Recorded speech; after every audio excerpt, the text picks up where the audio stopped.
How to check your A-posts on a Jaguar XJS facelift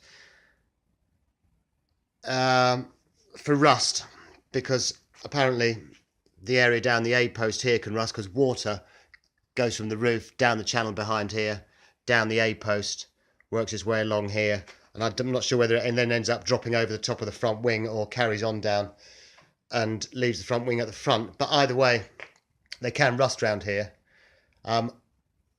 If you want to check behind your chrome trims here, you may want to get them off, and that's what I've just done this morning.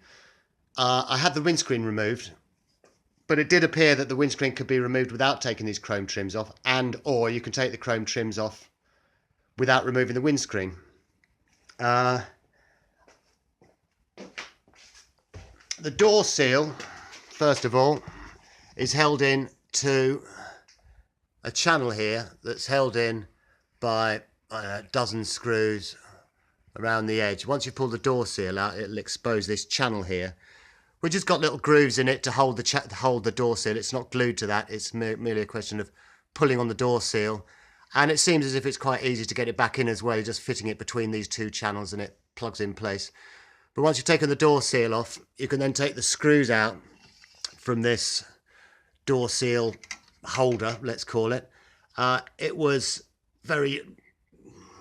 slightly stuck, but a bit of a jiggle, and get my fingers behind it, and it did gently come away.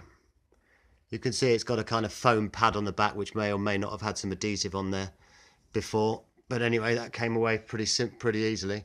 And then that exposed the underside of the chrome trim, which you can see has got squares in it. I mean, perhaps if they hadn't left this piece here, you could have slid the thing away without having to remove that door trim holder.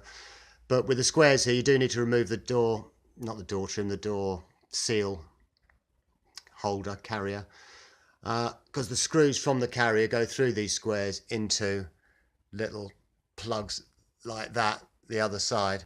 So once you've taken those screws out, one, two, I mean, I took the whole piece off from here, which finishes up at the top of the B post here, but you might just be able to take the bottom 1, 2, 3, 4, 5 out enough to bend it away, but it's, it's not difficult. And then once those screws are out, there's nothing else holding this piece of chrome trim on. It's just a question of wriggling it around little by little. I think I prized it away from the top and then separated it from the one that runs across the top of the screen here, in order to remove it and find out what lay beneath. The piece of chrome trim that runs across the top, incidentally, because often the cars can rust, and you can just probably see a little bit of bubbling there on mine. The piece of chrome trim across the top is held on by these little clips. Once you've removed the rubber, you can see the end of these clips. Hold on, get rid of that. And the clips are held on by small rivets here. But you don't need to remove those to get the chrome trim off, because the chrome trim itself just slides down onto these little holders. So the holders will remain on the car, and with just a little bit of jiggling, little bit of wriggling, you can pull that piece of chrome trim up and away. Okay, so that's the way to get the top piece off. And again, I'm pretty sure, although I had the windscreen out, I'm pretty sure you'd be able to do this just by removing the rubber seal, finishing seal that goes around the windscreen, and that may come off. I can't remember whether the one on the A pillar covered that, so you could loosen the one on the A pillar to. But anyway, it's pretty straightforward, nothing to be scared of. Okay.